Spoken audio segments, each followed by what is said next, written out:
I've always felt service-oriented. So it did have to do with Bob dying that Pilgrims Inn came about. Things just were going downhill. I had to go back to work part-time, and I hadn't worked all those years because I was raising 5 children.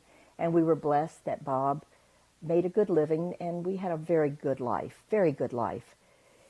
And then all of a sudden, things just snowballed down, like they do for so many families. And Bob died at 38, and I was left with a lot of medical bills and our home and a mortgage, like a lot of young couples, and I didn't know which way to turn. And I knew I had to go to Social Security and apply for widow's benefits and things I'd never even known about. And then somebody said you should apply for food stamps, and so I found out where Department of Social Service was and went over there. And I remember it, and it was probably my ego. It took everything I had to walk in there and say, I need help with food for my family. And somewhere in the interview with the caseworker, she was looking at the papers and saw my address, which I think at the time was Saguaro Circle. And it was quite obvious that it was in Tigakay. And she just matter-of-factly probably never really ever knew the impact it had on me. But this was 2 weeks after my husband died. So I was not quite okay for a long time, but not at that point. And she just looked at me and said, if you live there, I'm not sure why you're here. But the impact that night when I was sitting after the children went to bed about all the families that must come up against someone who doesn't even take the time to look them in the eye or pat their hand maybe. And maybe that isn't the training, I don't know. But it would have meant so much if she would have said, you're going to be okay, Miss Culkin. You're going to make it. I just know you are. It would have made such a difference for me at that time of my life. And I thought about all the women that didn't have maybe the support I had, good friends, good church family, that weren't going to benefit like I did, maybe just spiral down out of control more than they already were. And I thought there must be something. There must be something I can do. And so I remember seeing Father Richard after Mass one Sunday. I was going to Mass at the Oratory. I belonged to St. Anne's Parish in Rock Hill. And he was the pastor at the time, Father Richard Wall. And I told him this story. And he said, well, Tricia, what do you want to do? I said, I'd like to try to help families and offer them hope. I might not have money, but, you know, hope is free. We can offer everybody hope and dignity. And he said, well, I'll get you a phone, and here's a little office, and here's $200. And we started in 1981, February.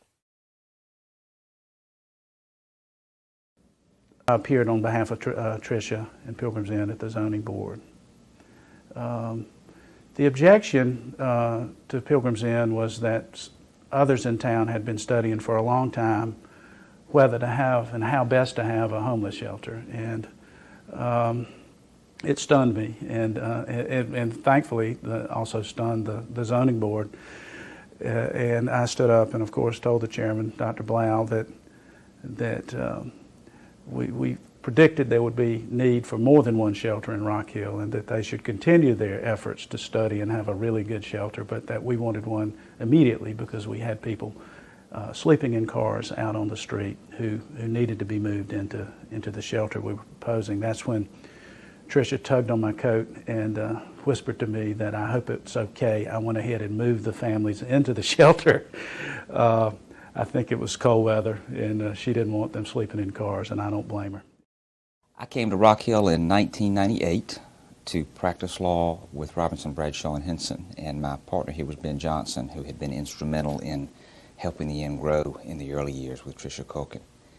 And I knew I wanted to become involved in the community early on, and asked Ben if there were some really worthwhile agencies I could get involved with, and he immediately said, you need to go to Pilgrims Inn and you need to meet Tricia Culkin. And I went to see Tricia, and she has a magnetic, captivating personality, and she's a fierce advocate for what matters, and I've been there ever since. The inn's essential mission has always been to give hope to people who need it, who are, for whatever reason in life, are suffering a setback and can't seem to get on their feet. But what I think the inn does really as well as anybody, if not better than anybody, is they help people become independent again. They help people have self-esteem again. So if someone comes to the inn and they don't have a job, they don't have a place to live, not only does the inn give them a place to live and something to eat, the inn helps them find a job. It helps them find meaning in their lives. It helps them find independence again. And for so many people, the inn has led them to that, and it's been a real success story for us. How important our fundraiser was over these years. It was the major fundraising for operating expenses for the inn. We had a combination of tickets from sales, right? Donations from sponsors, and all the food, all the meat, all the wine, all the beer, all that was donated. And people worked very hard to get prizes for the door prizes and the silent auction and the live auction. So all that stuff was donated. My name is Christina Dixon, and I'm the child care director here at Pilgrims Inn. Initially, what brought me to work with the population is just my personal story itself. I know what it's like to be a single mom who has had a hard time in trying to get resources. I've experienced first-time things with children.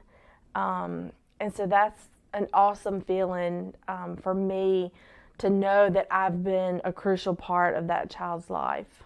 My name is Gina Martinson.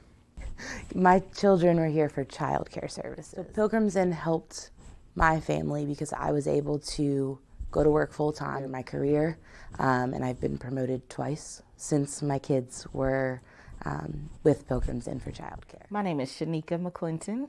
I was a client here. My youngest child is 13 now, and I have a 16-year-old, and they both attended Pilgrims Inn.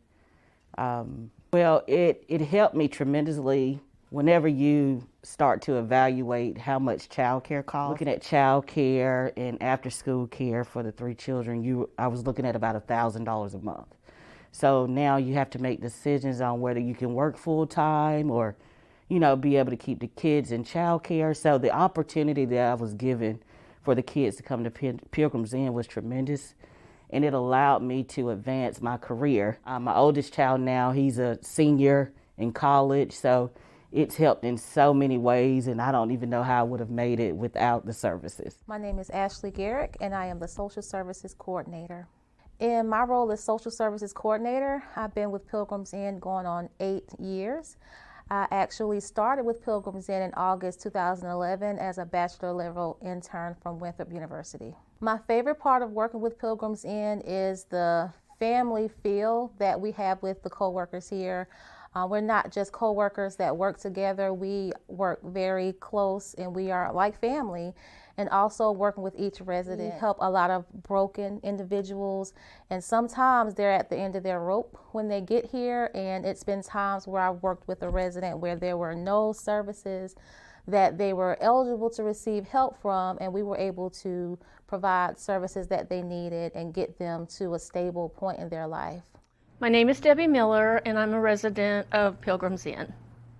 My initial thoughts of Pilgrims Inn was just pure gratitude and being very thankful that I had the opportunity to get out of my current situation that I was in. I am a client representative on the board of directors, and I feel like it's a really important role.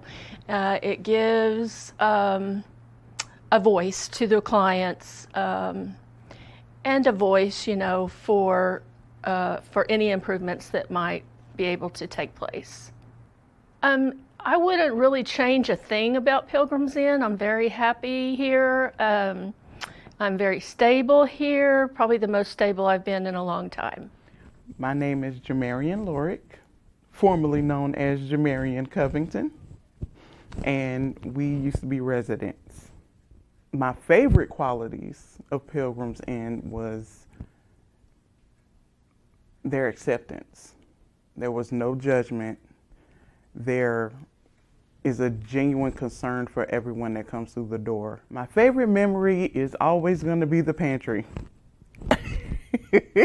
There are some characters, but it's also very humbling being in there. You think you're at your lowest until you see someone else's situation. My name is Michael Lorick, and my connection to Pilgrims Inn just happened to be my wife, Jamarian. Covington at the time, but Lorick now. Pilgrims Inn has benefited me by, one, it's giving me some exercise from loading those trucks, but you know, I'm a guy that's here because this is mostly women that are here, and under the rules that you guys provided, it's the only reason why I was able to stay here. Because sometimes you can't do your own thing. You're under somebody else's roof. You have to do what it is that they ask for. So don't try to go off and do your own thing. Try to adhere to the rules and do the best you can to thrive for you and, I'll say this, your wife.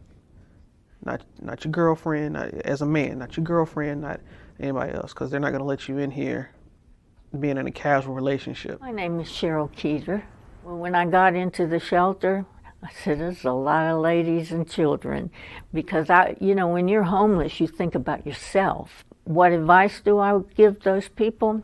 Listen, listen, listen. Don't talk so much, and listen to staff and take responsibility for yourself, not other people. I would not change anything of Pilgrims Inn. I think they're at a very high standard. I'm Carol Bennett, and I am the children's counselor at Pilgrims Inn. This is my 24th year at Pilgrims Inn. Well, my whole career, I've worked with that population. I've worked with the school system with impoverished children, and so it was a great fit to be able to also work at Pilgrims Inn. Currently, I feel like our team at Pilgrims Inn is just amazing with how well we all work together, the camaraderie that we have to better serve our community members. Pilgrims Inn has a lot of additional programs that weren't here when I started 24 years ago. I think that Pilgrims Inn has amazing vision, and I'm hoping that that will continue. My name is Emily Price, and I'm the outreach coordinator here. This year will make my 5th year.